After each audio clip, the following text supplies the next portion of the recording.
Pessoal, bom dia, então. Acho que já dá para a gente ir começando, né? Porque senão também a gente atrasa muito.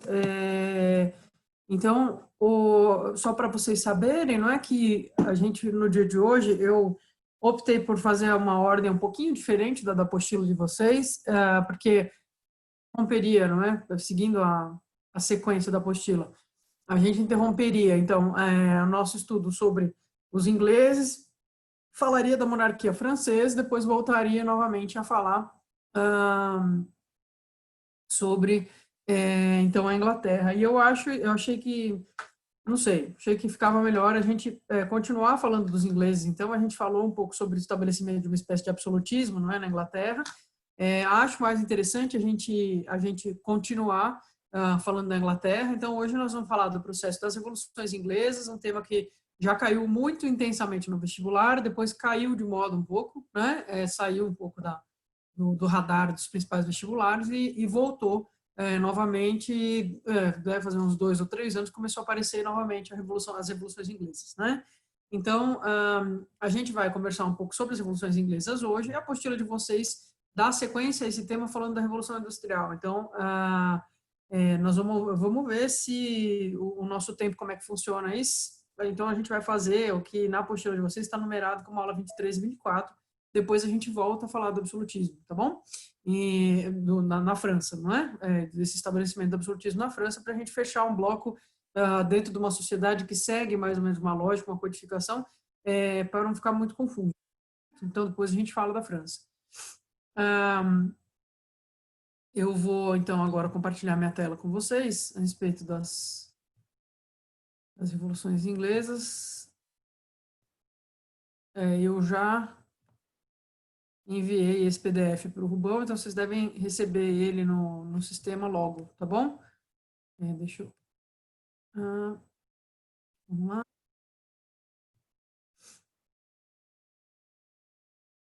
Então, a gente falou já na semana passada, não é? Na nossa aula que a gente fez de reposição à tarde, a gente conversou um pouco sobre os Stuart, então a dinastia que vai acabar ocasionando esse processo revolucionário na Inglaterra por conta de uma série de questões, né? Então a gente tem os Tudor num processo de crescimento na Inglaterra, no processo de centralização do poder, né? Rompendo então com outras forças que eram muito determinantes dentro da Inglaterra, com Henrique VIII, que faz a reforma religiosa e tira, não é, das mãos da nobreza de Roma e do papado, enfim, a possibilidade de influenciar profundamente dentro do território inglês com isso, não é, porque nacionaliza a igreja. Depois a gente vai ter Elizabeth I, aliás, Maria Tudor, depois Elizabeth I, todos eles se sucedendo, então, não é, em grandes feitos importantes, então, para a gente entender esse processo de centralização. E aí, com a morte da Elizabeth I, sem herdeiros, ela mesma constrói para que o Jaime I Stuart seja o seu herdeiro. Então, o Jaime I Stuart vai já era rei da Escócia, já era um homem experiente, ele, embora tenha contra si as desvantagens de ser escocês, que é uma coisa que não vai ser bem vista, não é, de uma família nobre da Escócia, e tem relações duvidosas com a Espanha, não é, porque a Escócia se mantém católica, não adere à reforma protestante, não, a reforma anglicana do Henrique VIII, tá certo? Então, essa aproximação dele com a Espanha, o fato de ser escocês, ele, lógico, vai aderir à igreja anglicana, porque ele vai se tornar rei da Inglaterra, mas se suspeita que ele é, aí, no fundo, católico, tá certo? Então, tem todo um monte de questões aí que vai fazer os ingleses ficarem bastante receosos. No entanto, o Jaime primeiro, não é o James, né, primeiro, se vocês preferirem, é um homem muito hábil, não é um bom político, então ele consegue se manter sem causar muito, não é? E aí a gente tem um filho dele que, infelizmente, não partilha, ou felizmente, dependendo do quanto vocês gostam da monarquia, né? Vocês têm aí um jacobinismo interior, prefere uma república, então vocês vão ficar mais felizes, né, com a presença do Carlos I, do Charles I, que é um homem autoritário, centralizador e profundamente inábil, tá certo? Então a gente conversou um pouco sobre que tipo de arbitrariedades, não é, que o Carlos I costuma cometer. Eu reforcei para vocês uma coisa que é muito importante que vocês entendam: a Inglaterra tem uma tradição de parlamento, tá certo, gente? Então, tradicionalmente, o rei na Inglaterra reina, mesmo nos momentos de maior centralização, ele vai ter que prestar alguma satisfação ao parlamento. Então, isso desde o ano 1000 e pouquinho acontece, né? Desde o século XI, então, que a gente tem essa questão acontecendo na Inglaterra. O rei começa a entrar em conflito com o parlamento, não é? Se vocês quiserem pegar um marco nesse sentido, com o Henrique VIII, porque o Henrique VIII vai ser um rei que vai optar por governar por decreto, sem negociar tanto com o parlamento, e aí a gente começa a ter um crescimento dessas tensões.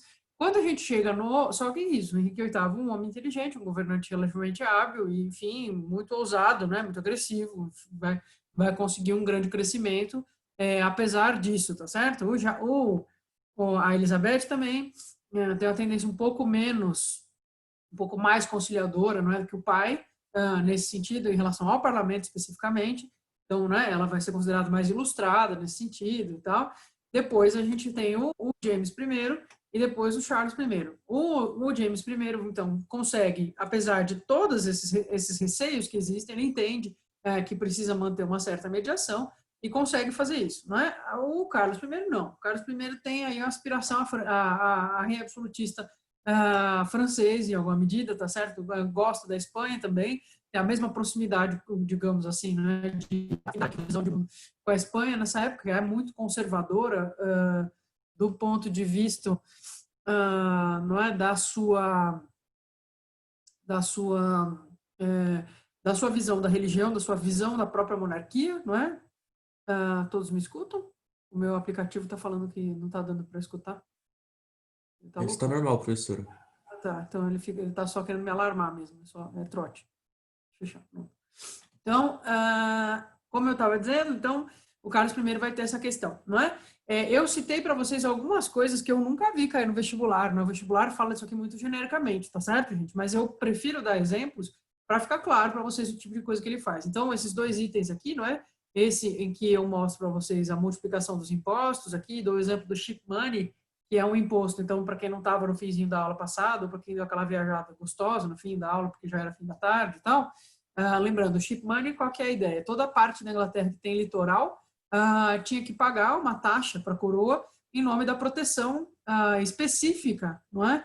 Que é necessária para uma terra que fica na costa, tá certo? Porque ela pode ser vítima de ataques de navios, não é? Então precisa de toda uma estrutura de proteção que é específica da própria marinha da coroa, né? Torres de vigilância, uma série de coisas. E aí, para manter então essa estrutura de proteção, se cobra o tal do ship money, tá certo? Né? Então você é um visconde, um marquês não, né? Mas enfim, você é algum desses tipos, um barão, enfim, algum nobre que tem aqui, cujas terras não chegam, você tem que pagar essa taxa. E aí o que o Carlos I, gênio, né, vai fazer para financiar as guerras que ele quer fazer em geral na região da Escócia, porque a família dele está com problemas lá, porque assim como os ingleses não acham interessante, não é?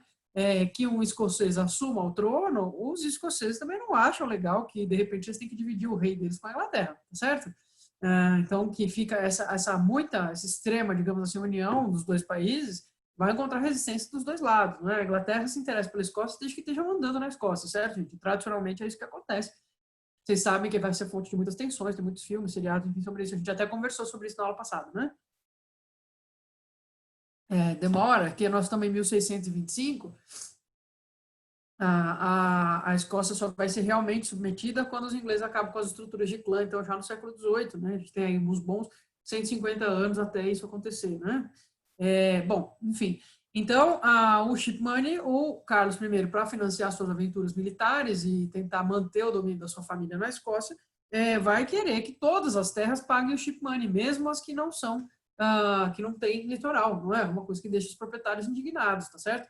Entendo que os proprietários como, não é? Como que eles vão fazer para pagar as taxas? Eles aumentam, cobram da população, não é? Então, é uma cadeia. A partir do momento que ele cobra esses impostos, não é, das pessoas, dos nobres, isso chega até os camponeses, os trabalhadores, porque são eles que vão pagar taxas variadas para conseguir sustentar isso, tá certo? Então, além disso, o próprio sistema bancário da Inglaterra que não está super desenvolvido ainda, mas é desenvolvido já num nível razoável, fica contrariado com o Carlos I, porque o Carlos I pega empréstimos forçados, então, né, ele força os bancos a emprestarem dinheiro para a coroa para financiar suas guerras, e a população comum também tem que lidar com esse lance de ter que aquartelar os seus soldados quando eles estão no caminho para fazer a guerra, tá certo? Então, todas essas coisas são coisas muito impopulares, né, que invadem muito o espaço das pessoas, muito arbitrárias, tá certo? Muito autoritárias, né?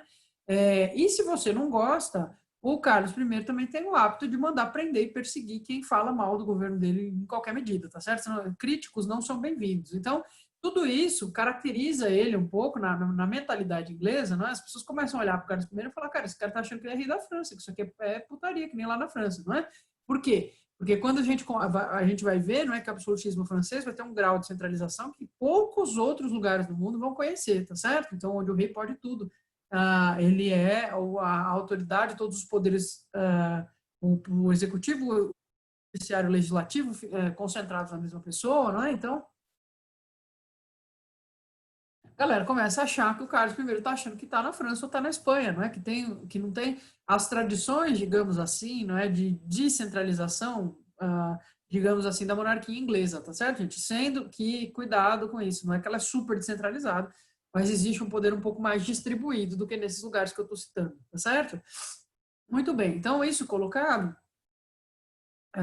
o Carlos I vai ter tanto conflito com o parlamento que o parlamento vai falar, olha, cara, você quer trabalhar com a gente para a gente não inviabilizar a sua vida, certo? Para a gente não te complicar, você vai ter que assinar aqui um papel, onde você se compromete a parar de pisar fora da linha, que nem você está fazendo o tempo inteiro. Não é? Então, é uma tentativa de conciliação, tá certo? Eles vão assinar a petição de direito em 1628, né? Ele assumiu em 1625. Então, veja, em 3 anos, ele consegue causar tanto que o parlamento dá um ultimato nele e faz ele ter que assinar um papel, que é esse papel aqui. Eu coloquei aqui 4 itens, não é, da petição de direito. Se alguém quiser, depois tem essa petição de direito, está disponível na internet. Eu só coloquei esse pedacinho, também nunca vi ninguém cobrar isso em específico, mas gostaria que vocês lessem. O documento é sempre mais interessante para a gente guardar as coisas do que eu falando, né? Então, fala aqui que esses 4, digamos, eixos, não é?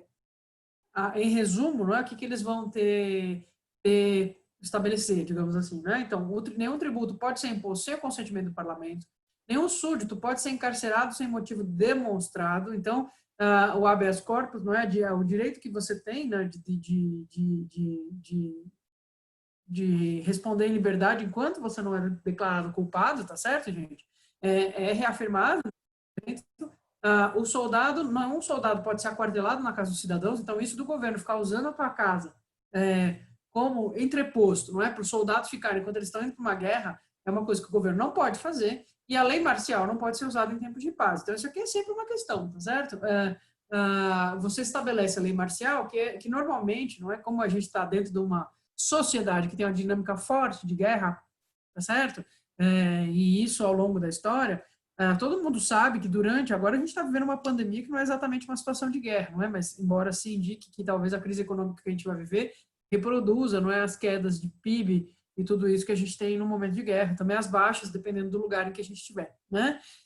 Então, mas a gente consegue entender que durante uma guerra é difícil os mecanismos institucionais continuarem funcionando todos sempre da mesma maneira, não é? Porque, enfim, porque você tem um Estado voltado para uma outra coisa, não é? Então, é muito comum, uma vez que a gente tem leis escritas, codificadas para determinar como é que as sociedades funcionam, que elas estabeleçam mecanismos de funcionamento que são específicos da guerra, né? Então, a gente tem na antiguidade, né, estabelecimento, por exemplo, da figura do ditador, não é? Que é uma pessoa que pode ficar no máximo 6 meses no poder, lá em Roma, você lembra disso?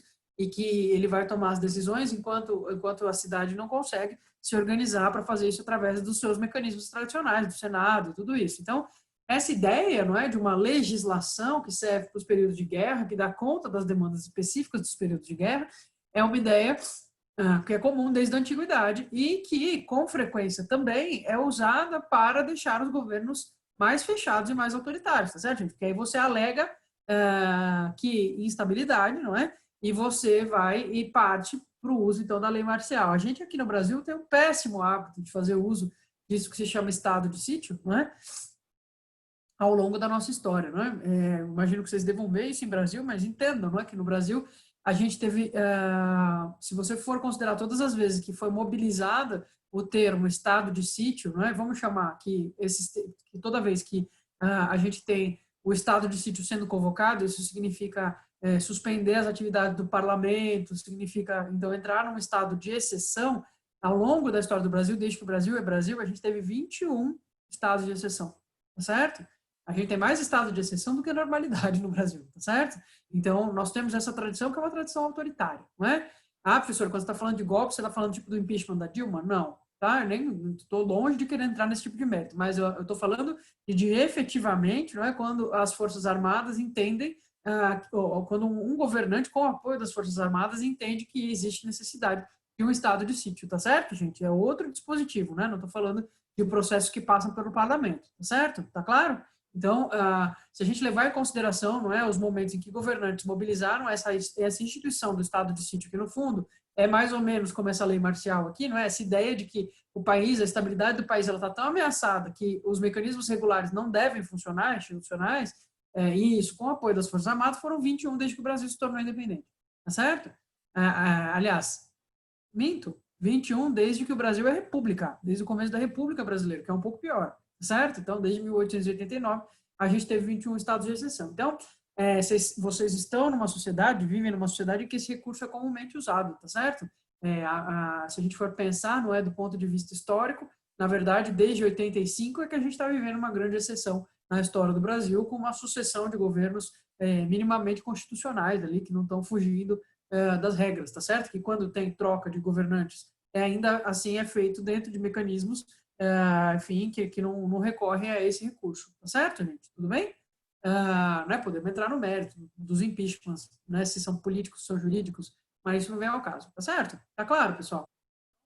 Existe uma tradição, não é, de, de suspensão, digamos assim, das instituições através do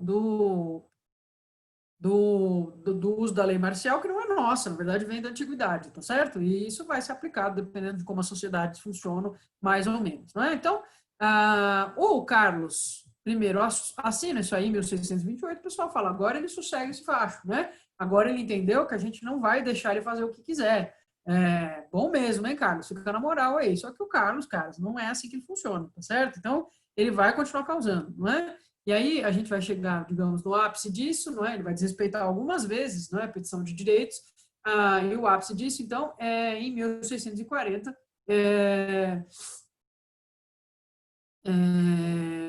ele vai, então, convocar o parlamento para aumentar imposto, sempre por conta de questões na Escócia, tá certo? Ele vai ter uma questão, não é, com essa região, então, e aí por isso que ele vai aumentar esses impostos. Aí ele convoca o parlamento e fala, pessoal, precisa aumentar imposto.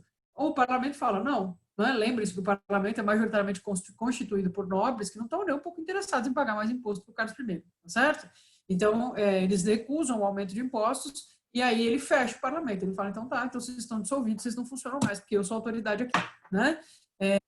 Fecha o parlamento, e aí vai, então, decidir promover para provar, não é? Porque nessa época, ainda assim, né, circula muita desconfiança em relação a ele, em relação a essa questão que ele tem com a Escócia, em relação à aproximação com a Espanha, tudo isso, não é? Então, ele decide, vai fazer um movimento que ele acha que pode ser uma boa ideia. Vocês estão achando que eu não sou anglicano o suficiente, que eu não aderi o suficiente à Igreja da Inglaterra? Então tá. Então agora eu vou impor os ritos do cristianismo aqui na Inglaterra, todos de acordo com a reforma anglicana. Não vai poder ter catolicismo convivendo com o cristianismo, né? Vocês se lembram que desde da Elizabeth I a gente tem uma certa convivência mais tolerante, então, entre católicos e anglicanos, tá certo, gente, né? Tem um certo respeito a isso, os protestantes não, os protestantes puritanos, não é, calvinistas, esses rodam, tá certo?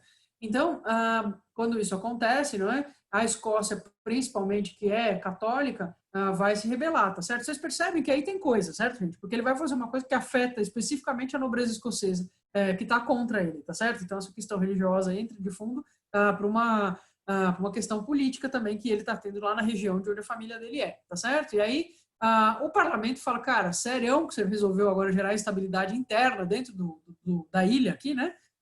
Pelo amor de Deus, tá certo? Você é escocês, em tese era para você estar pacificando aquela região e não causando mais, né? E aí o parlamento reabre, ele se auto-reabre, isso é muito doideira, né? Então ele se declara em sessão e fala que não vai ser assim que vai funcionar, né?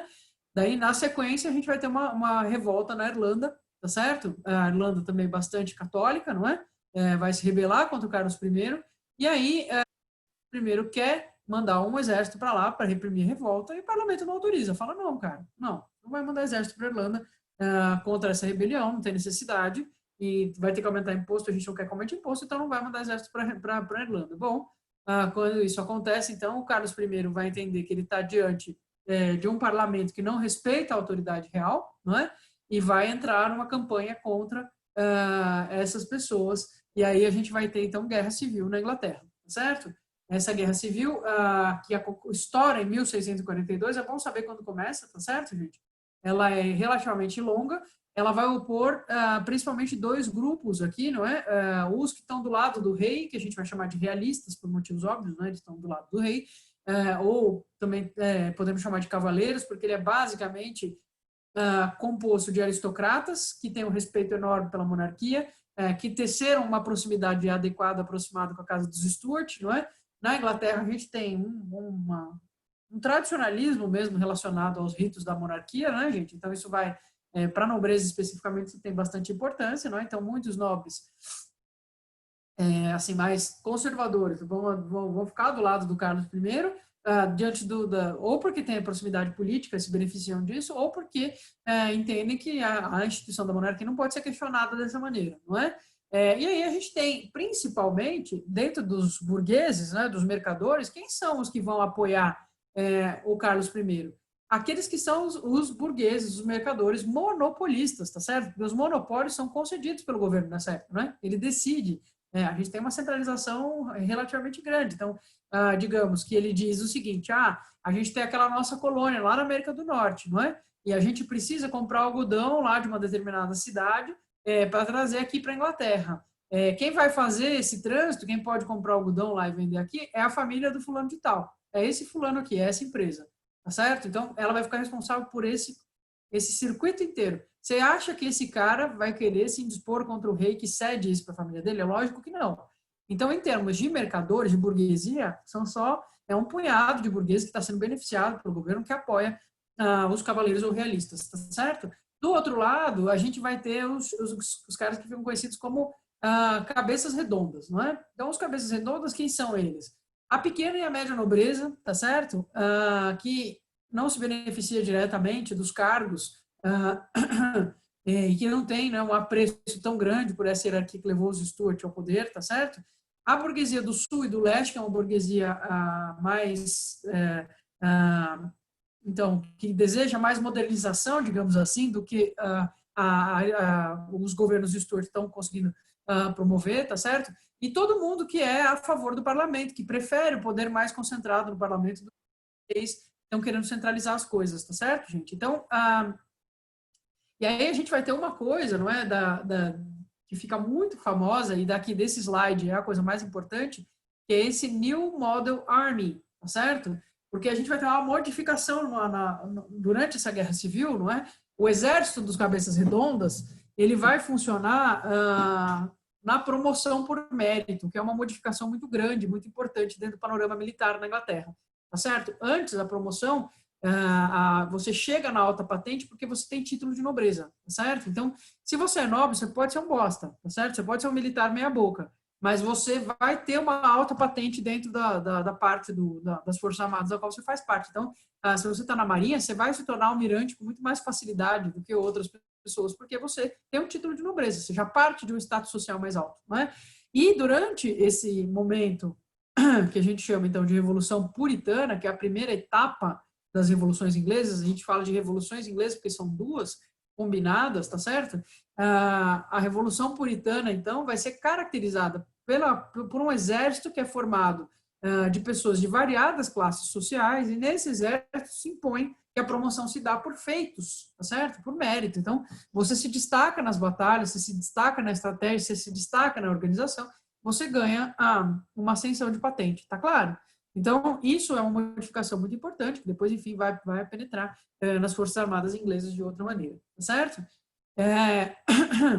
Então, aí a gente surge, então, por conta disso, por conta também, não é, do rei não ser exatamente um cara muito popular, a gente vai ter a maior parte da população, não é, que não tem título de nobreza, que também não é mercadora, é importante, não é, enfim, tanto a população urbana quanto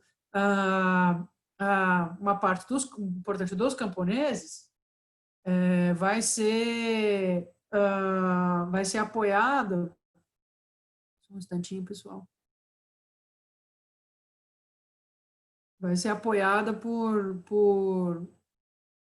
só um minutinho.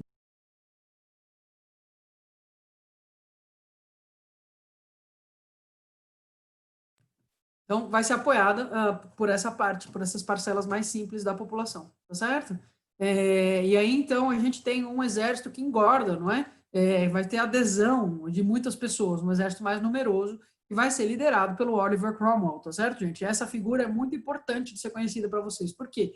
Porque a Inglaterra é tradicionalmente uma monarquia, ela é até hoje, não é? Ela ocupa o espaço da monarquia por excelência no nosso imaginário. E o vestibular sabe disso, não é? O vestibular ele gosta de tentar ser descolado e dialogar com coisas que vocês tenham um contato minimamente. Então, a monarquia inglesa, ela ocupa uma parte importante do nosso imaginário, a gente convive, não é, com essas figuras desde criança, mesmo que a gente não goste particularmente delas ou não se interesse por ver os looks dos filhinhos da Kate Middleton, né, enfim, no Instagram ou qualquer coisa do tipo, a gente segue a monarquia inglesa e tem essa ideia dessa monarquia muito forte na cabeça. E, de fato, ela é uma tradição muito, muito importante da Inglaterra, mas a gente vai ter uma experiência republicana. E quem vai conduzir essa experiência republicana vai ser essa figura aqui chamada Oliver Cromwell. Então, ele tem que ser conhecido por vocês têm que conhecer esse nome, tá certo?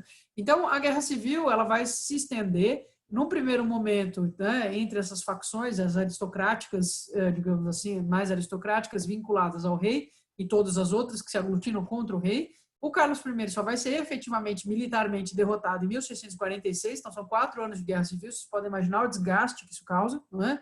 É tenso, tá certo? Ele vai ser derrotado, vai ser preso, e aí a gente vai ter um processo de radicalização, conforme os cabeças redondas e os puritanos, a gente vai ter muitos puritanos, não é? Muitos protestantes que aderem a esse exército, não é? E que também desgostam bastante desse rei, que é um rei perseguidor, não é? Que é um rei homogeneizador, tá certo? Então, nós vamos ter uma presença importante dos calvinistas, por isso chama Revolução Puritana, tá certo? E aí a gente vai ter uma radicalização nesse processo, não é? Muita gente que considera que a monarquia, ainda mais uma monarquia atrelada a essa igreja, que é a igreja anglicana, que reproduz, na visão dos protestantes, não é? Os vícios da igreja católica e tudo isso, essa monarquia, ela tem que deixar de existir. Então, a gente vai ter as facções, digamos assim, mais radicalizadas aqui dentro desse modelo, vão votar, então, vão julgar o Carlos I, vão entender que ele traiu a Inglaterra e vão executá-lo, né? Então, o Carlos I, ele consegue fazer a proeza de ser o único rei inglês que foi destronado e executado, tá certo? Da história, né? Dessa forma, só eles, e que precedeu, então, uma experiência republicana, tá certo? Então, o Carlos I vai ser executado, e aí a gente tem, então, o estabelecimento da República Puritana. Da República Puritana tem algumas coisas importantes que vocês precisam saber, elas não estão exatamente nesse slide, não é? Notem como o Cromwell gosta de ser representado, tá certo, gente? Vamos comparar, só a título de exercício. Vejam o Carlos I, não é? A indumentária dele luxuosa, os tecidos, não é? Os veludos, as peles, tá certo? Os douramentos, não é? Esse pano luxuoso aqui atrás, uma grande coluna que indica que ele está num espaço de uma arquitetura imensa, tá certo? Então, a pose, não é? Que é uma pose de alguém que sabe muito bem qual que é o seu estatuto social por direito, tá certo? Então, tudo isso formula essa imagem desse cara que é o Carlos I, né? Vejam a diferença que a gente tem para a figura do Cromwell, tá certo?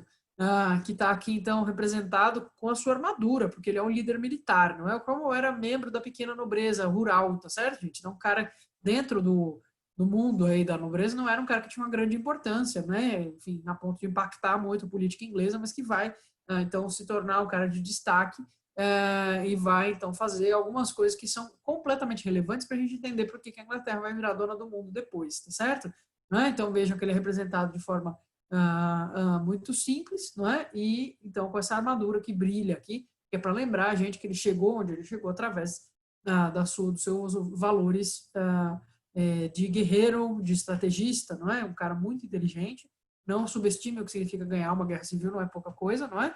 Então o Cromwell vai virar, digamos assim, a gente tem o estabelecimento de uma república, mas é uma república engraçada, porque é uma república que fica centralizada na figura dele. Né? Então, vocês poderiam pensar que é uma república, enfim, que se descentraliza, que se torna alguma coisa como o que a gente conhece como democracia, mas na verdade não, certo? Então, ela vai ser uma república bastante centralizada na figura do Cromwell. O Cromwell, então, vai confiscar as terras da igreja anglicana, né? Ele, enquanto representante do protestantismo, tem um problema específico aí com o anglicanismo, que persegue os protestantes desde o começo da presença dos protestantes ali dentro da Inglaterra, tá certo? Ele vai entender que a Inglaterra precisa se modernizar, então ele elimina as obrigações feudais que ainda existiam no território, não é? Então os lugares, lembra daquelas obrigações que a gente conversou? Então a banalidade, as taxas em geral que os camponeses tinham que passar. Vai usar o moinho, tem que pagar taxa. Vai usar a ponte, tem que usar taxa. Tem que pagar taxa, não é? Tem um filho e quer que esse filho fique na terra, tem que pagar taxa. Então, essas obrigações feudais, digamos assim, elas caem, não é, do uso da legislação com Cromwell, que ele acha que a Inglaterra precisa deixar isso de lado, é outro momento, é outro tempo, ela precisa se modernizar, tá certo? Ele também vai ser o responsável pelo princípio, não é, de um conflito muito famoso no século XX. Vocês não pegaram uma época em que se fala tanto disso, não é? Porque, enfim, isso deixou de ser uma tônica muito forte, mas os conflitos entre a Irlanda, entre católicos e protestantes na Irlanda marcaram muito, principalmente a década de 80 e 90 do século XX, não é? Então, quem era criança na década de 90, como eu, tem memória bastante de se ouvir falar dos atentados e desse debate todo que existe ali. E esse conflito existe justamente porque a Irlanda é uma área majoritariamente católica, que inclusive recusa as tentativas do Carlos I de impor, não é, o anglicanismo ali naquela região. E aí como eu falo, acabou essa brincadeira. Ele cria uma área majoritariamente protestante. Com o tempo, enfim, a gente vai ter protestantes e católicos enraizados ali sempre numa posição de conflito, tá certo, gente? Então, ele tem que saber que essa gênese aí tá no Cromwell. Agora, esse slide é o slide que é importante, beleza? Então, claro, espera só um instante, vou voltar aqui, Samuel. E tem os anos de 1640 e 1641, né? Isso. Só para você tirar o print aí. Então, como eu estava dizendo, não é? A gente volta. Deu para tirar aí, Samuel? Print? Beleza. Então, vamos voltar lá. Então, esse slide no qual a gente entrou agora, esse sim é um que vocês precisam conhecer, tá certo? De tudo que eu falei até agora, caras, o que vocês precisam lembrar mesmo, assim, que não pode esquecer, escreva num post-it, prega na porta do quarto, sei lá, são os atos de navegação, tá certo? Então, os atos de navegação, eles são totalmente centrais para vocês conseguirem entender por que o processo da República Protestante da República Puritana é tão importante para a história da Inglaterra, tá certo? Porque o que vai acontecer? O Cromwell simplesmente vai falar o seguinte, ele vai falar, ó, é o seguinte, acabou essa história de que o Reino Unido, né, o Reino Unido tem comércio com as suas colônias e com diversos outros lugares, tá certo, gente? Então, o Reino Unido é bastante conectado comercialmente, não é nessa altura do campeonato. Enriqueceu bastante, não é, com a pirataria, como a gente já conversou. E o Cromwell é o cara que vai dizer o seguinte, ele vai falar, cara, se alguém quer trazer produtos aqui para a Inglaterra, ou se alguém quer distribuir os produtos ingleses para fora da Inglaterra, o negócio é o seguinte, tem que ser navio inglês que vai fazer isso. Não pode mais usar navios de outras bandeiras, de outros lugares, para fazer essa distribuição. Nem para trazer coisa para a Inglaterra, nem para levar coisa da Inglaterra para outros lugares, certo? É uma ideia simples. Mas, quando o Cromwell decide isso, ele vai simplesmente quebrar a Holanda, tá certo? Que era quem dominava toda a distribuição de produtos nas redes comerciais mais importantes dessa época, principalmente as transatlânticas, não é? Então, a gente sabe disso no Brasil, é uma informação que a gente tem bastante incorporada, porque era quem distribuiu o açúcar que era produzido aqui, né? Então, os holandeses faziam isso, mas eles não distribuíam só açúcar brasileiro, não é? Eles distribuem um monte de outros produtos, tá certo? Eles se organizam, não é? Como a Marinha, eles têm uma capacidade naval muito grande e vão ser pioneiros nesse sentido, tá certo, gente? Então, o que acontece é que quando o Cromwell toma essa decisão e fala, vai transportar coisa para a Inglaterra ou para fora da Inglaterra, tem que ser navio inglês, o que ele vai fazer é que vai dar um estímulo absurdo para a indústria naval inglesa, tá certo?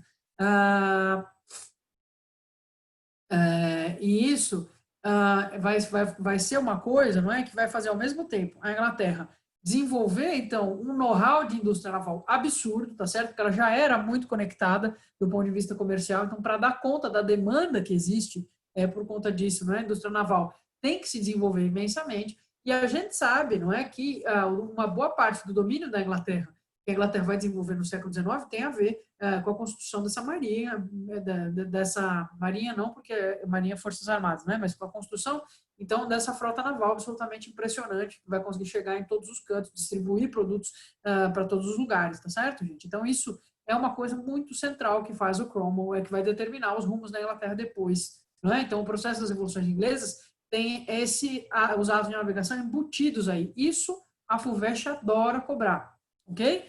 Então, vocês fiquem espertos, né? Ao mesmo tempo, nós temos que entender uma coisa, não é? A indústria naval, ela é uma indústria de alta tecnologia nessa época, não é? Fazer barco no século XVI, XVII, já falei isso para vocês, mas eu repito, tá certo? É que nem fazer foguete hoje em dia, é que nem fazer coisa, é que nem fazer satélite, não é? É fazer uma coisa que digamos, está no topo do desenvolvimento tecnológico. Por que eu destaco isso para vocês? Porque eu preciso que vocês entendam que se eu vou investir em indústria naval, eu tenho toda uma cadeia, não é, de produção de conhecimento, de técnica e de materiais que vem junto com isso, tá certo, gente? Eu vou precisar desenvolver os madeiramentos, as velas, os cabos de aço, não é? Todas essas coisas que são necessárias para fazer um navio, todas essas indústrias são indústrias paralelas, se desenvolvem também, tá certo? Todas as áreas científicas, que a ciência está nascendo nessa época, né? Mas todas as áreas técnicas que são necessárias para eu conseguir navegar bem também se desenvolvem, não é? A gente tem invenção de instrumentos. Então, desenvolver uma indústria de alta tecnologia é uma coisa que muda, modifica o panorama, tá certo? A Inglaterra era o Elon Musk, né? Podemos pensar, acho que talvez acho que talvez o Cromwell, isso, pode ser. Não sei, hein? Aproximações entre o Cromwell e o Elon Musk. Eu acho que não estou preparado para fazer essa análise ainda. Vou pensar um pouco e eu falo para vocês depois. Mas, enfim, o fato é que o Cromwell, então, vai tomar essa atitude e, com isso, ele sela, digamos assim, né, um momento de grande ascensão econômica que a Inglaterra vai ter depois, tá certo? Bom, o Cromwell, como eu disse para vocês, o fato dele gostar da república e não gostar da monarquia não faz com que ele seja um democrata, muito menos que ele seja apegado à ideia de dividir o poder com o parlamento, tá certo? Então, ele vai ser um homem também bastante centralizador, tanto que ele mantém, não é? De quando ele assume, vejam, a gente tem o começo da República Puritana em 1649, não é? E aí a gente vai ver que ele mantém aí o parlamento funcionando até 1653, não é muito, né? E aí ele, em 1653, como não consegue chegar num acordo com o parlamento em relação às coisas que ele quer fazer, ele dissolve e passa a governar sozinho, tá certo? Então nós temos uma ditadura puritana, tá certo, gente? Eu também agradeço, Glaucio, que o filho dele chama Richard, né? Porque senão eu não ia conseguir pronunciar aqui, ia ser mais difícil. Então, ainda bem que essa tendência de nomeação não estava rolando na época, tá certo? Então, o Cromwell, inclusive o filho do Cromwell, é importante nessa história, não é? Porque se o Cromwell era um homem inteligentíssimo, não é? Enfim, muito respeitado dentro dos seus exércitos e que vai conseguir, então, e também com um apetite, né, particular pelo poder, a ponto de conseguir fazer o que ele fez, né? Felipe, pode dizer. O filho, se só encerrar a minha explicação, o filho dele não vai ser da mesma maneira. Então, quando o Cromwell morre, ele deixa o poder para o filho. Vejam como é uma república engraçada essa que ele cria, né? república hereditária, em que você deixa o seu filho no seu lugar, é meio estranho, né, pessoal? Então, em tese, você teria que ter algum mecanismo de eleger a próxima pessoa, mesmo que fosse o parlamento que escolhesse quem ia ser a próxima liderança, né? Mas não, ele vai deixar para o filho dele, e aí, com isso, a gente vai ter um problema, não é? Porque o Richard Cromwell não é nem de perto tão hábil ou tão importante quanto o pai. Deixa eu passar para cá, Felipe, diga. E professora, bom dia. Bom dia. Professora, tipo, eu não entendi direito. A República, ele declarou que era República ou foi decidido isso postumamente? Porque, tipo, não tem cara de uma República, né? É verdade. Não, então eles declaram república quando eles matam o rei, né? Eles condenam o rei por traição, matam o rei e falam, a partir de agora é república, nós não respeitamos mais a monarquia, tá certo? Por quê? Romper com a monarquia significava romper com a ideia de que existe uma linhagem dinástica que tem direito ao trono da Inglaterra, você entende? Então, o Cromwell não tem direito nenhum a coisa nenhuma dentro da monarquia inglesa. Então, muito menos tomando poder com o exército, né? E um exército que não segue as regras da hierarquia da nobreza. Então, nesse sentido, é uma república porque despreza um pouco essas lógicas, dá para entender? Então, está desprezando as lógicas hierárquicas, enfim, nobiliárquicas que estruturam a monarquia inglesa. Então, ele fala, agora é república. Só que, na prática, é uma república que não tem muita divisão de poderes, fica tudo muito centralizado nele. Então, de fato, é uma ditadura, tá certo? Não vai ser exatamente o que a gente entenderia como uma república, beleza, Felipe? Beleza, obrigado. A gente consegue ter esse olhar crítico porque a gente está vendo depois, mas na época a ideia era uma república. É lógico que depois que ele começa a centralizar as coisas na figura dele, as pessoas também começam a falar, nossa, é esquisita essa república tua, hein, Cromwell? Mas não é bom falar muito, né? Porque ditadura, em geral, não é muito favorável a críticas, tá certo, gente? É o que caracteriza um governo autoritário, é justamente, eu sempre falo isso, mas eu vou repetir até isso entrar na cabeça de vocês, ok? A gente não vê, a gente não consegue enxergar autoritarismo quando a gente olha para as pessoas que apoiam o governo. Eu sei que é uma obviedade, mas eu já tive muitas discussões com muitas pessoas que parecem não entender isso. Como é que você entende como é que procede um governo autoritário? Quando você olha para como ele trata a oposição, certo? As pessoas que não concordam com esse governo, elas são tratadas como? É aí que você enxerga se tem autoritarismo ou não tem autoritarismo, certo? É lógico que os governos autoritários, em geral, chegam a um certo ponto que eles perdem a mão, não é? Então, qualquer coisa passa a ser considerada ameaça e passa a ser perseguida, tá certo? Mas elas sempre começam com a eleição de algum tipo de inimigo, não é? Que tem que ser combatido, e isso normalmente vai incidir sobre os grupos que politicamente são opostos àquele que está no poder, tá certo? Essa é uma das características que permite que a gente veja o que é um governo autoritário. A segunda característica é o desprezo, não é? Pelo funcionamento das instituições, tá certo? E aí a gente entra numa seara que é sempre passível de discussão, tá certo? Então, quando isso acontece, não é? Imaginem vocês como é que estava a nobreza inglesa nesse cenário, tá certo, gente? Então, a nobreza inglesa que conseguiu sobreviver, que foi perdoada, enfim, depois da derrota na Guerra Civil, porque isso acontece, eles não matam todo mundo, né? Estava doidinha, e aí uma boa parte também das pessoas que apoiam, que são contra o Carlos I, não necessariamente vão apoiar o Cromwell, não é? Então a gente tem uma galera aí que está sedenta, doidinha, muito afim de arrancar os Cromwell do poder e reestabelecer a monarquia, tá certo? Então, e principalmente porque, vejam, o Cromwell dissolve o parlamento, então a nobreza inglesa está muito insatisfeita com essa situação, não é? Com a dissolução do parlamento e com o fato dela estar sendo deixada de lado na tomada de decisões.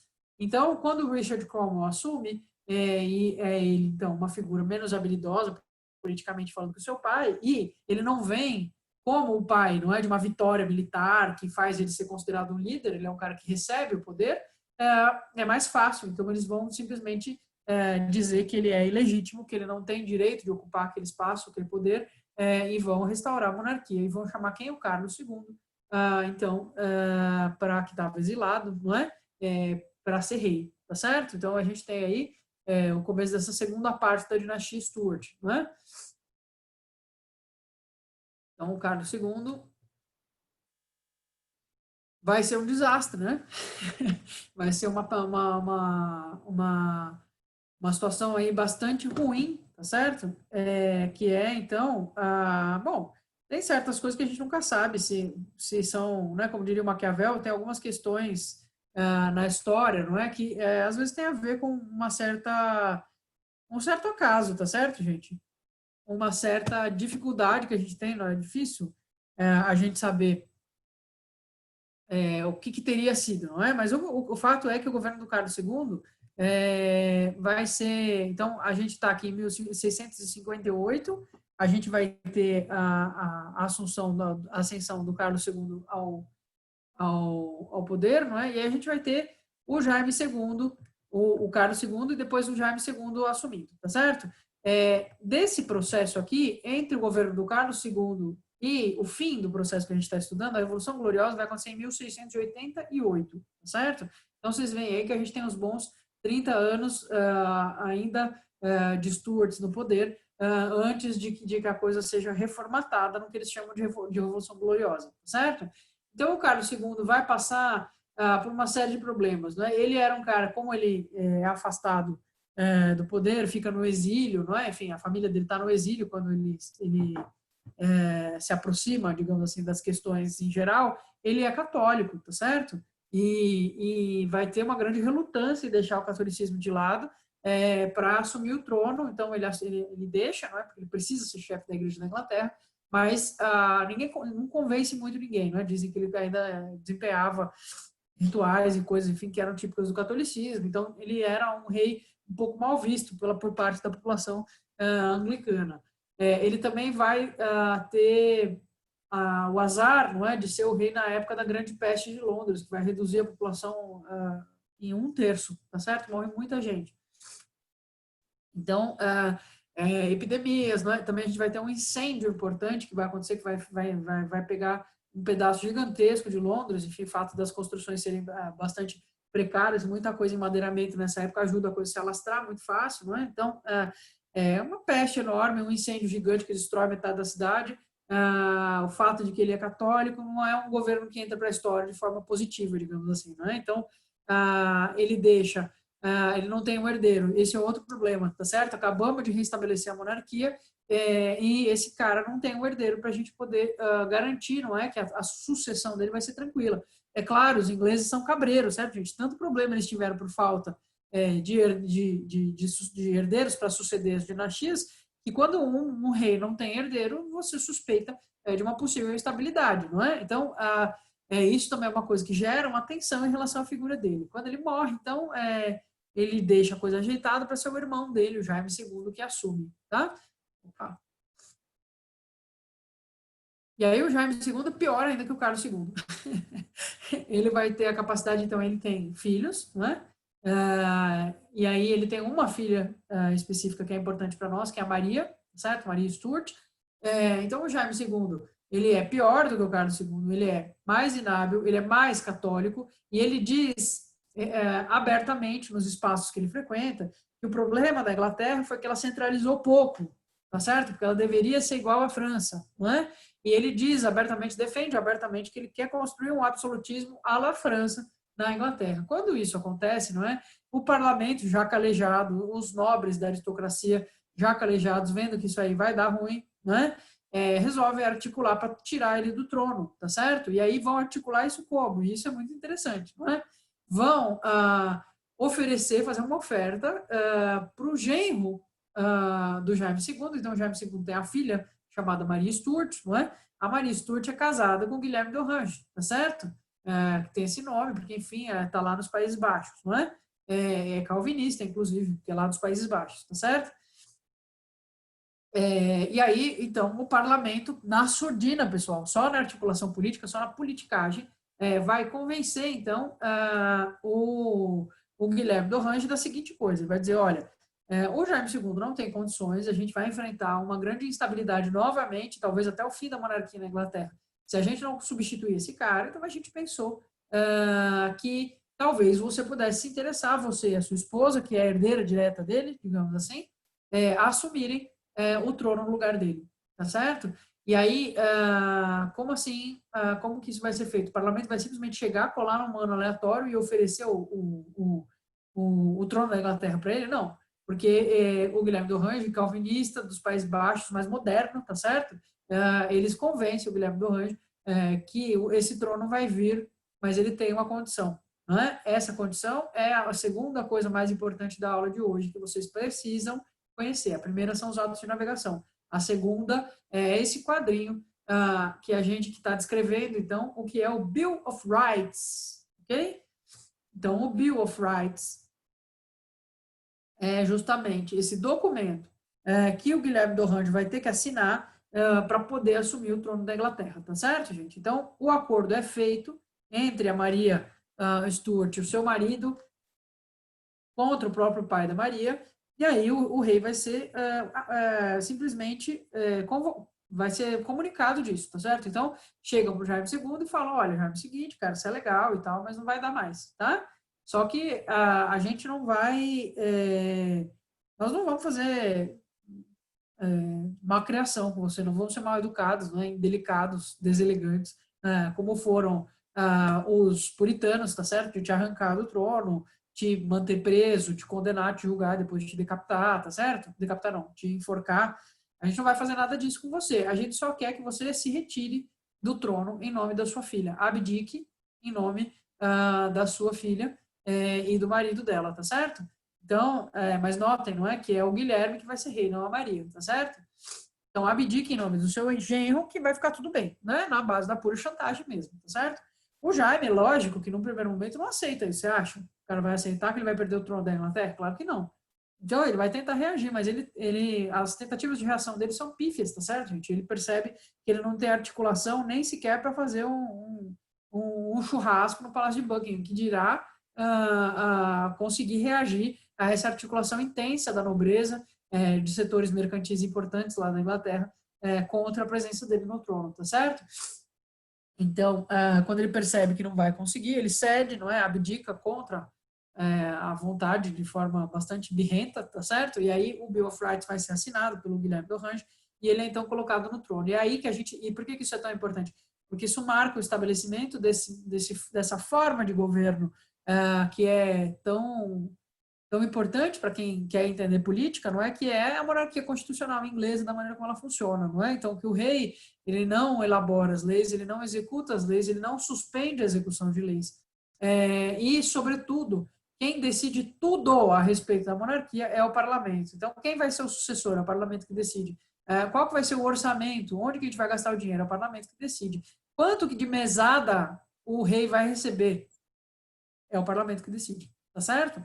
Professor, mas o rei recebe mesada? Recebe, cara. É gasto uma quantidade de dinheiro bastante expressiva para manter o padrão de vida da família real. Não é até hoje, tá certo? Tanto que tem muita gente que reclama disso na Inglaterra e não gosta da monarquia por conta disso, não é? Porque eles são, é lógico, uma família, não estamos falando da casa, não é? Da Elizabeth II agora, né? Enfim, da casa de Windsor, né? Mas eles são, lógico, extremamente abastados, têm muito patrimônio, patrimônio infinito, enfim, né? Mas eles recebem, sim, do erário inglês, não é? Os impostos da população inglesa servem também para sustentar o estilo de vida deles, não é? Faz parte, tá certo? A lógica da monarquia é essa, né? Então, é uma coisa que é até recente, por conta da influência, não é, da ascensão de democracias no mundo todo, que eles se preocupam em mostrar que eles estão fazendo um bom uso disso, não é? Então, evitar uma ostentação muito excessiva, não é? Enfim, tudo isso. Claro que tem que viver muito acima do padrão das pessoas normais, porque afinal são monarcas, não é? Então, esse modelo, então percebam, não é nada, o rei não interfere na elaboração de leis, o rei não é legislativo, o rei não é executivo, ele não decide como é que as leis vão ser executadas, a partir de quanto elas valem, nada disso, e ele também não pode não gostar de uma lei e falar, essa lei não está mais valendo. Tudo isso ele podia antes. Depois do Bill of Rights, ele não pode mais. Então, ele vira uma figura e ele também não determina para onde vai o dinheiro e como que o dinheiro funciona. Então, ele vira uma figura que é uma figura simbólica, não é? Ele é chefe de Estado, mas ele não é o cara do governo, tá certo? Então, ele serve, por exemplo, para representar a Inglaterra em situações de articulação internacional, não é? Então, tem lá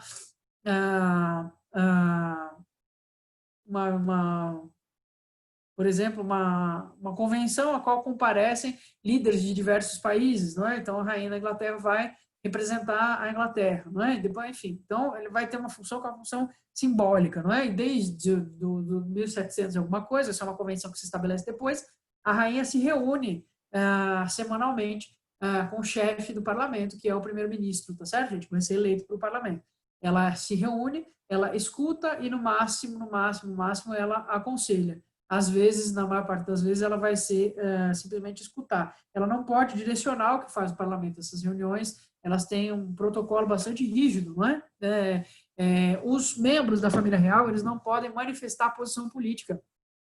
Eu não estou nem falando de se filiar a partido, tá certo? Eles não podem simplesmente demonstrar uma maior inclinação em nome do Partido Trabalhista, do Partido Conservador, de qualquer coisa do tipo. Eles não podem fazer isso, né?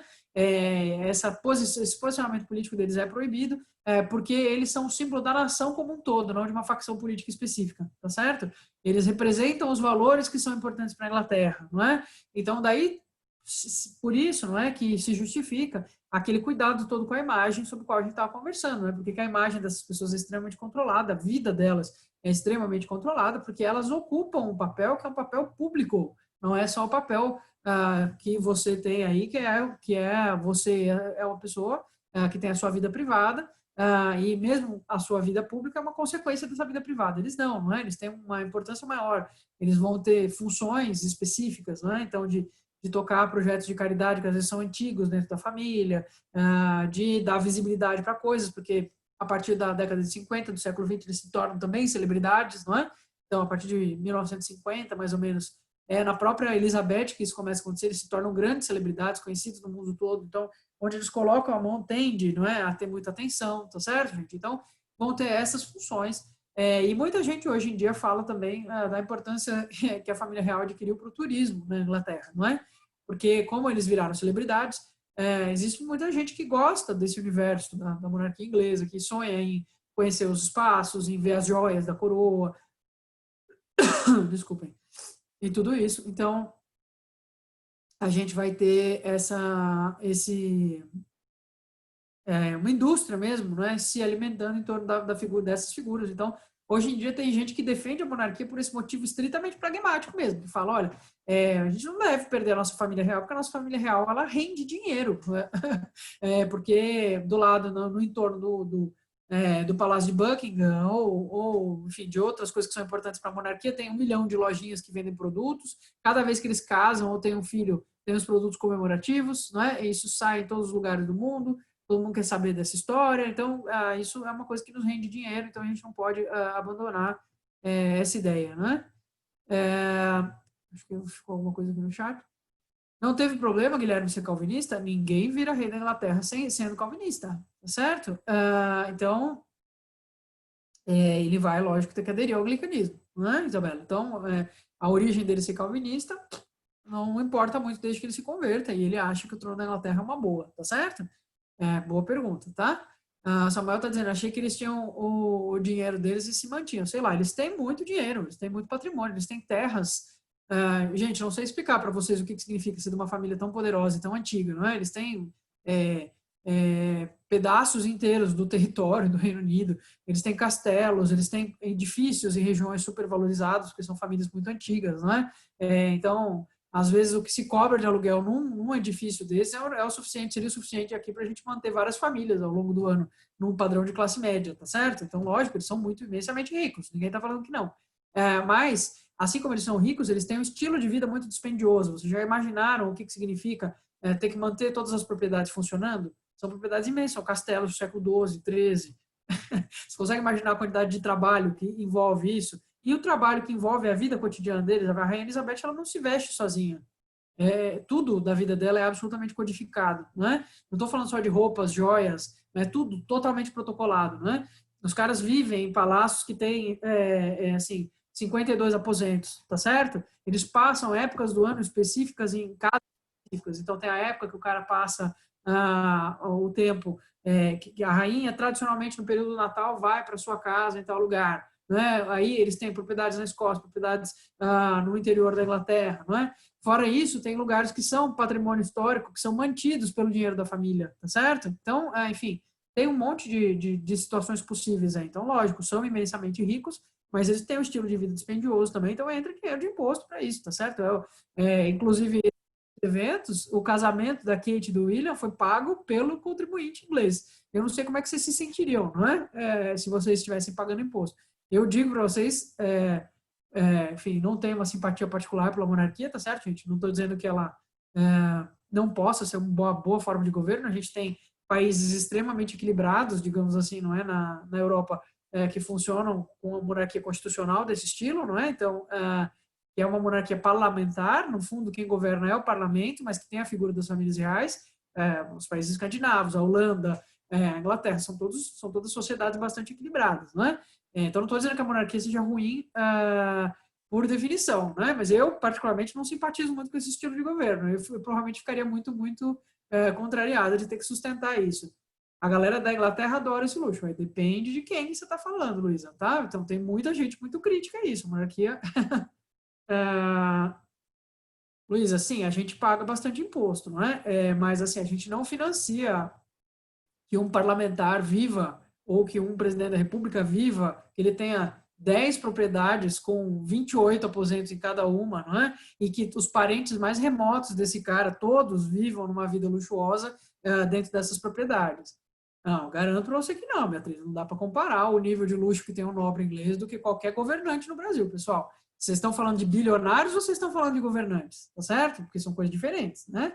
Então, eu acredito que nenhuma república, nem a norte-americana, tá certo? Consegue se comparar em termos, não é, do tipo de vida, do estilo de vida, a essa nobreza que está no poder. Simplesmente porque eles estão no poder por questões simbólicas, então eles precisam manter um estilo de vida que mostra que eles são diferentes do resto da população. É um estilo de vida aristocrático, entende? Numa república, em geral, o estilo de vida aristocrático não é uma coisa que pega bem. Vocês entendem isso?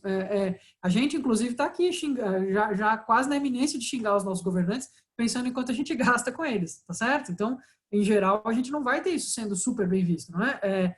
Por exemplo, quando você pega presidentes que foram extremamente populares nos Estados Unidos, em geral, eles não são ostentadores, pelo contrário, eles gostam de mostrar que a proximidade que eles têm com o resto da população norte-americana.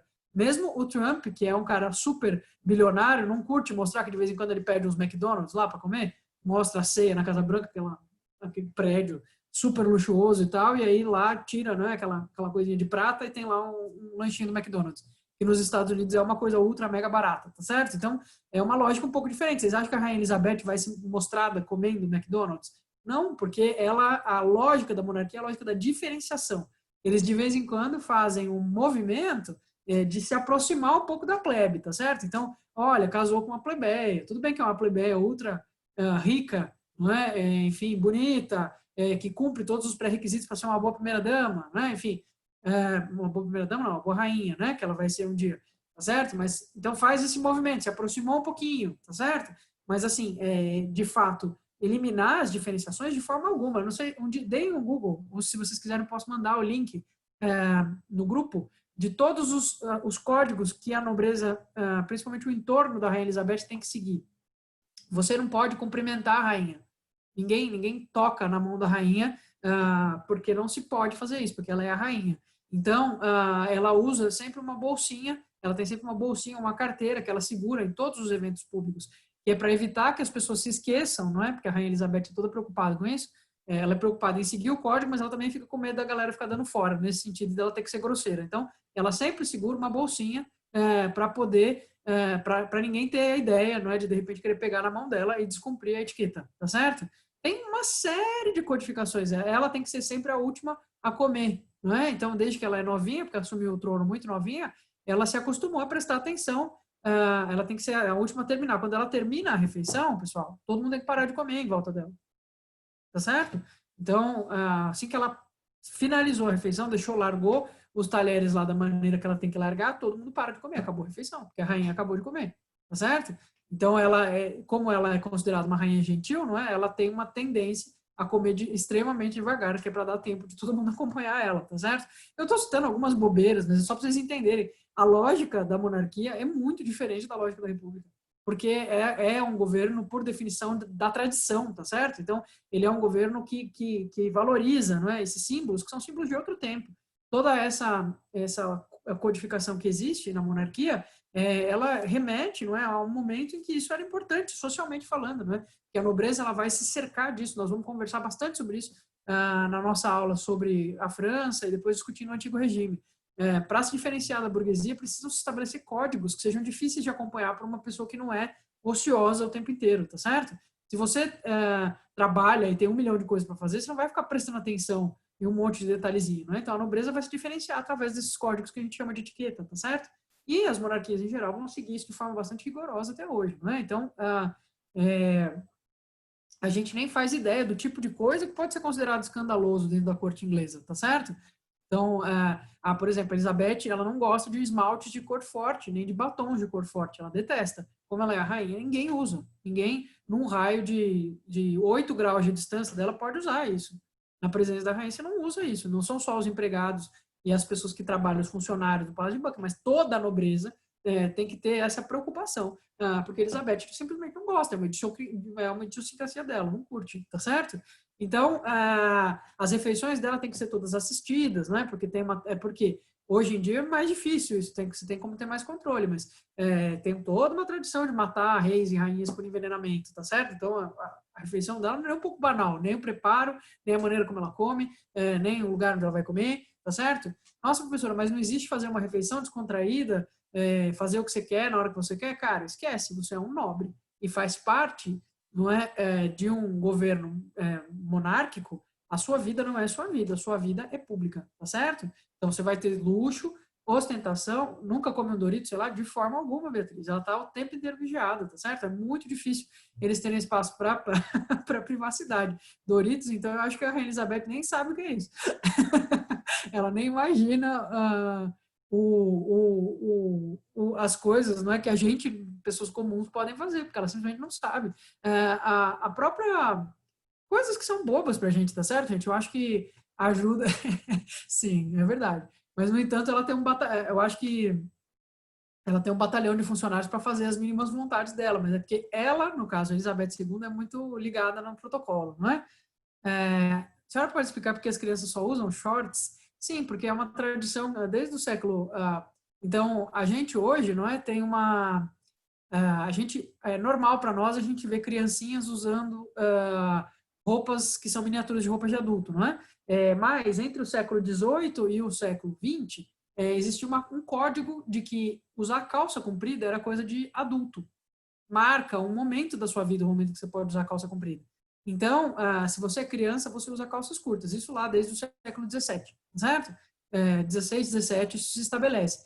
Então, você não pode então fazer o uso então as crianças inglesas, né, da nobreza, elas vão usar sempre as calças curtas até atingir a idade na puberdade em que elas podem ser vistas de calça comprida, tá certo? Principalmente em público, tá? É uma tradição bem antiga, uma tradição de uns 300 anos, né?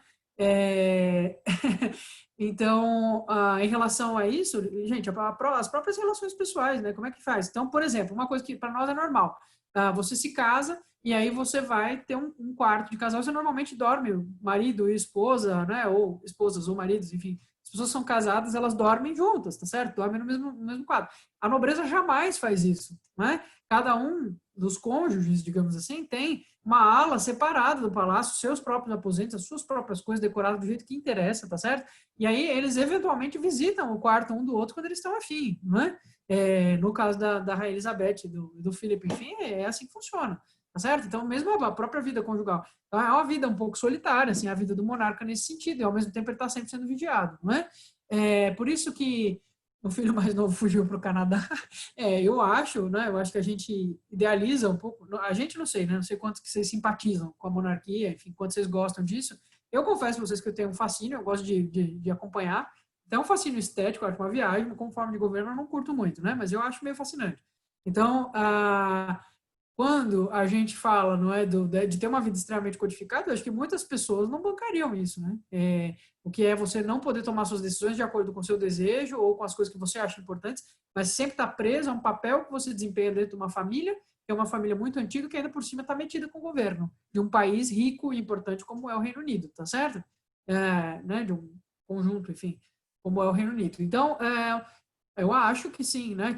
E por que teve tanto auê a saída dos duques de Sussex, então, né? De Sussex. Então, a Meghan Markle e o príncipe Harry, não é? Quando eles se desligam da família real, olha, porque, bom, pensem, não é? Que a gente tem toda uma nobreza ainda em atividade na Inglaterra para quem o suprassumo do suprassumo é você ser próximo, minimamente próximo. Qualquer proximidade que você consiga ter com a família real faz aumentar a sua importância, tá certo, gente? Pensem que a monarquia, no fundo, ela funciona um pouco, vocês lembram do ensino médio? Como é que era com as pessoas populares, as pessoas que não são populares, e aquelas pessoas que tudo que elas fazem, todo mundo curte, todo mundo acha legal, e todo mundo quer se aproximar delas para pegar uma rebarba de popularidade, ou não, ou você odeia todas elas, e aí você aceita que você vai ser amado. Mas, enfim, essa lógica é um pouco a lógica da nobreza. O cara que tem o trono é o cara mais importante, entende? Então, a grossa maioria da nobreza inglesa daria um dedo para poder ter alguma proximidade com a família real. O cara que é da família real e abdica de participar disso tudo para viver uma outra vida, que é uma vida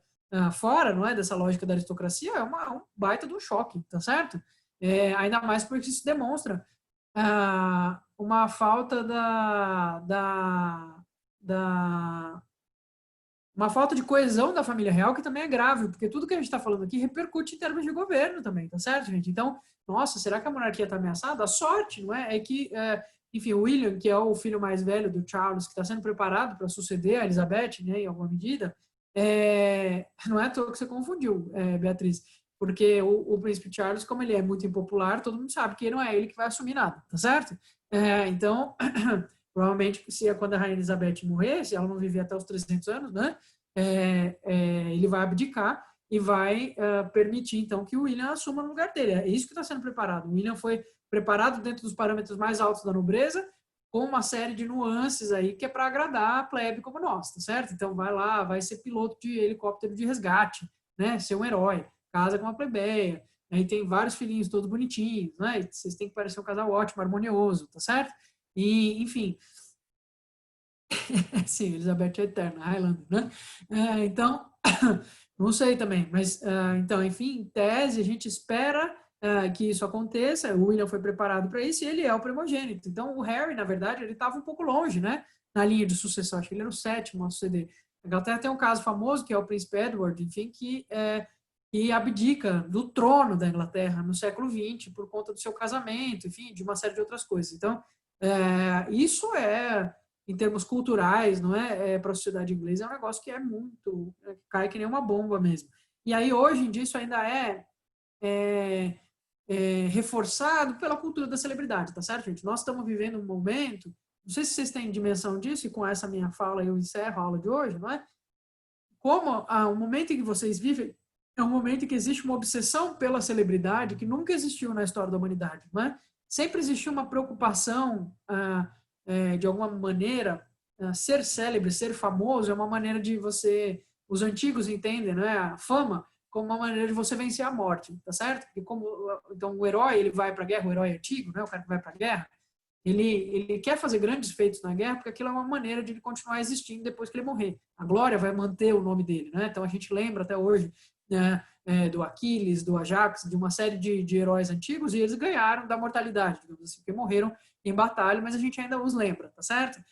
Mas essa lógica antiga, ela já foi, e ela vai ser levada, não é, a uma maneira, uma coisa muito maluca, que é o que acontece no século XX, principalmente a partir do estabelecimento de Hollywood, tá certo? Que é esse desespero que a gente tem por consumir tudo sobre a vida de pessoas que nos interessam, que se tornam famosas, tá certo? Então, isso vai crescendo ao longo do século XX, e aí quando a gente tem as redes sociais, elas vão pulverizar isso, de maneira que se tornar famoso hoje, né, vocês podem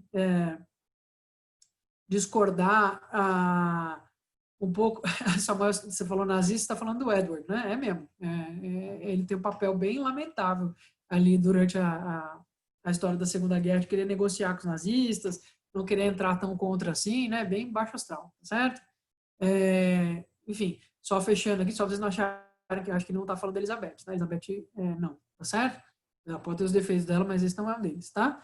Então, hoje a gente está num ponto, né, dessa coisa da cultura da celebridade, que a lógica das redes, por exemplo, ela diz que se você for conhecido pelo que você faz, você tem mais chance de sobreviver dentro do mercado, tá certo? Então, se tornar uma celebridade é também uma alternativa, digamos, de sobrevivência, mesmo para pessoas que não estão nas áreas que tradicionalmente eram celebridades. Por exemplo, é normal que você talvez pense em ser uma celebridade se você for ator, né? Ou se você for modelo, ou se for jogador de futebol, que são, enfim, campos que geram esse tipo de destaque. Mas você ser médico, você ser professor em tese, você não deveria pensar nisso de ser célebre. Mas hoje, com as redes, você tem uma personalidade que é conhecida, que é consumida nas redes, pode ter que fazer parte do seu trabalho, tá certo? Então, essa lógica da celebridade que surge no século XX, ela vai se introjetar profundamente, não é, na nossa vivência de hoje, né? Então, por isso a família real inglesa, da maneira como a gente entende ela, e enfim, com essas presenças todas, ela ainda mais, faz parte ainda mais do imaginário, tá certo, gente? Mas isso perpassado todo por uma questão, que é uma questão de como o Estado inglês é administrado, como é que as coisas funcionam, tá certo? Então, eu espero ter deixado claro para vocês isso, né? A monarquia inglesa sempre tem uma possibilidade de aparecer na prova, seja na prova de história, ou seja em interdisciplinares de ciência política, reflexões desse tipo, tá certo? Espero que tenha dado para entender tudo, e a gente volta, então, nas próximas aulas, nós vamos falar um pouco, então, sobre o absolutismo na França e vamos seguindo aí em 19, beleza? Então, se tiver tudo bem, se vocês não tiverem mais alguma dúvida, a gente pode encerrar, então, aqui a reunião. Tá tudo certo, pessoal? Tudo claro? Maravilha. Obrigado, professora. Obrigada eu. Tchau, professora. Muito obrigado. Tá certo. Então, a gente se vê ano que vem, beleza? Até mais.